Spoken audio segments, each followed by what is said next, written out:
The war between Chris Jericho and Dean Ambrose reached a boiling point when Jericho smashed Mitch, Ambrose's beloved potted plant, over his head. It wasn't just a plant, it was a symbol of Ambrose's chaotic world. Furious and heartbroken, Ambrose struck back by destroying Jericho's iconic $15,000 light-up jacket, something Jericho treasured like gold. The next week, Jericho completely snapped. He ambushed Ambrose from behind, strapped him into a straitjacket, and dropped him with a brutal code breaker. Sick of sneak attacks and mind games, Ambrose laid down a challenge that would take their feud to a whole new level. The first ever Ambrose Asylum match at Extreme Rules. A twisted battle inside a steel cage with weapons hanging above the ring, and only pinfall or submission could end it. Ambrose wasted no time using the hanging weapons, but the real turning point came when he laid out a trap full of thumbtacks. Jericho, desperate to turn the tide, went for a code breaker, only for Ambrose to counter, sending Jericho crashing back first into the sea of thumbtacks. Screams echoed through the arena, and with Jericho writhing in agony, Ambrose struck with dirty deeds to seal one of the wildest and most painful victories of his career.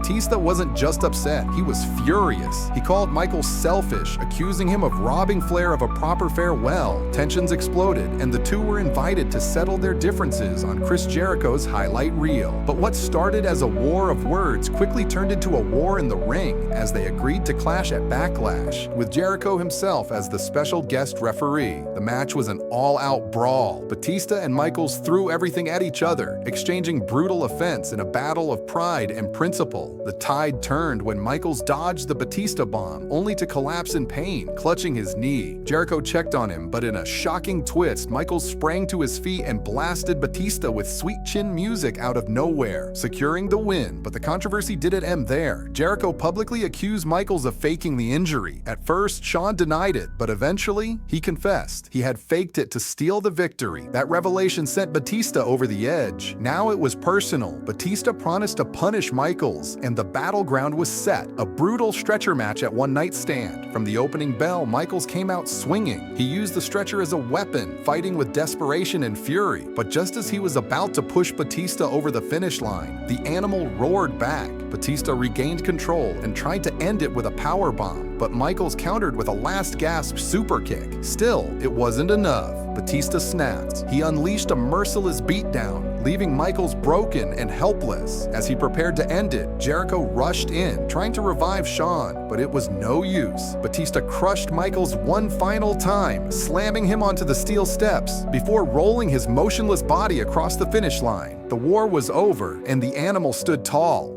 As Jeff Hardy was on his way to retain his WWE Championship against Edge at the Royal Rumble, his brother Matt appeared. However, in a shocking twist, Matt betrayed Jeff by hitting him with a steel chair, allowing Edge to pin him and win the title. When Jeff finally returned to SmackDown, everyone expected him to seek revenge. However, Jeff was calm and said he doesn't dwell in the past. Instead, he was looking towards the future and wanted to be champion again. But just as he was about to win that match, Matt interfered and caused his brother the victory. The situation forced the general manager to book the two in a match on SmackDown. However, when it was time for Jeff to make his entrance, he wasn't dressed to compete. He reiterated that he would not fight his brother. In response, Matt slapped him and called him a coward, but Jeff still refused to fight. Instead, Jeff was focused on qualifying for the Money in the Bank ladder match. Seeing this, Matt also focused on qualifying. However, Matt ended up losing his qualification match against MVP.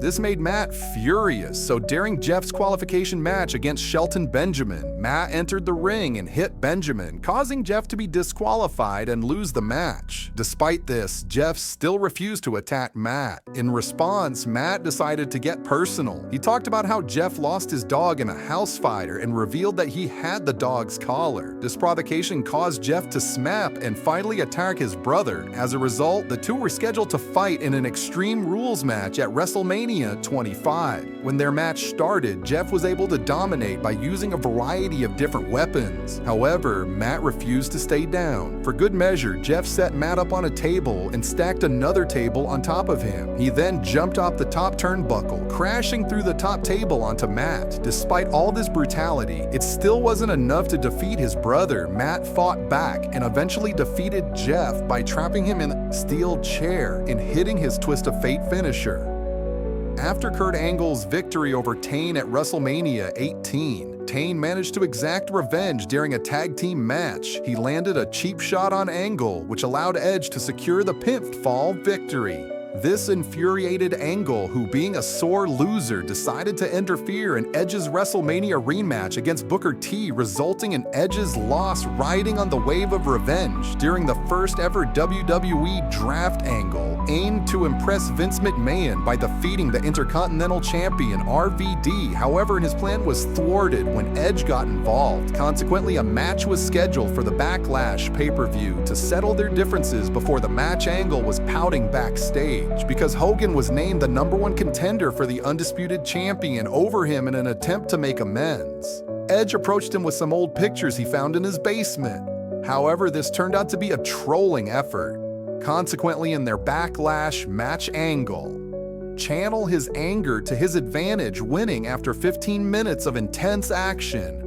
Following the victory, Angle planned to celebrate on SmackDown by unveiling a new t-shirt design. But before he could do so, Edge interrupted to congratulate him and expressed eagerness to see the new design, to Angle's surprise. The shirt revealed a message that read, "You suck." Instead of the planned design, angered and seeking to humiliate Edge in return, Angle challenged him to a hair versus hair match at the Judgment Day pay-per-view. When Edge accepted the challenge, Angle attacked him and cut off the lock of his hair as a message. When their match got underway, Angle dominated, making it seem likely that he would save his hair. However, Edge caught Angle off guard, rolling him into a small package to secure the pinfall victory. Edge then attempted to seat Angle in the barber chair, but Angle initially managed to escape, trying to avoid having his head shaved. Edge eventually caught up, applied a sleeper hold, and shaved Angle's head completely bald in front of the entire crowd. After Victoria started to beat up the fabulous Moolah, Randy Orton ran in to make the save, pointing out that it was Moolah's 80th birthday. However, instead of singing "Happy Birthday Orton" out with his RKO finisher, Orton explained that his shocking actions were motivated by a desire to be known as the Legend Killer. In the weeks that followed, he demonstrated this by taking out Sergeant Slaughter, Booker T, and Rob Van Dam in singles competition. Realizing he needed a grander gesture to make a significant statement, he challenged Mick Foley to Foley's signature hardcore match at the upcoming Backlash pay-per-view. Orton, having a history of bullying Foley with little repercussion, anticipated an easy victory. But as the event approached, Foley's demeanor grew increasingly erratic, culminating in his transformation into his hardcore alter ego Cactus. Jack Orton became concerned, as he was well aware of Cactus Jack's dangerous reputation in the past, known for pushing wrestlers to their limits. Therefore, before their match started, Orton entered the ring, prepared carrying a trash can full of weapons. However, his arsenal proved ineffective. This opened the door for Foley to introduce his own weapons into the match. However, when Foley began to go too far by attempting to light the bat on fire, General Manager intervened, threatening to shut down the show. If he did so reluctantly, Foley discarded the bat and opted for a new weapon, a board covered in barbed wire. When Foley tried to send Orton into the barbed wire, Orton countered and sent Foley into it instead.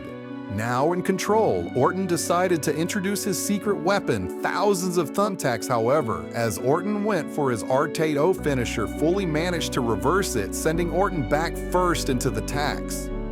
After that night, the locker room was put on notice and knew better than to challenge Foley to a hardcore stipulation again the night.